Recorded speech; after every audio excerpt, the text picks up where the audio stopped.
Putri. Iki mos ngomong le. Ngomong piye? Awake dhewe dingenane mari teko pabrik rokok. Pabrik rokok. Mulih digawani rokok. Iya, pabrik gula. Mulih gawani. Gawani gula kae. Iki ekspedisi truk. Iki engko mulih digawani ban serep le awake dhewe. Kira percuma.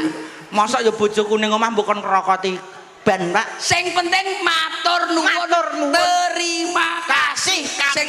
Sing disunatne sapa jenenge ora? Sing disunatke ya kuwi Dik Muhammad Saki.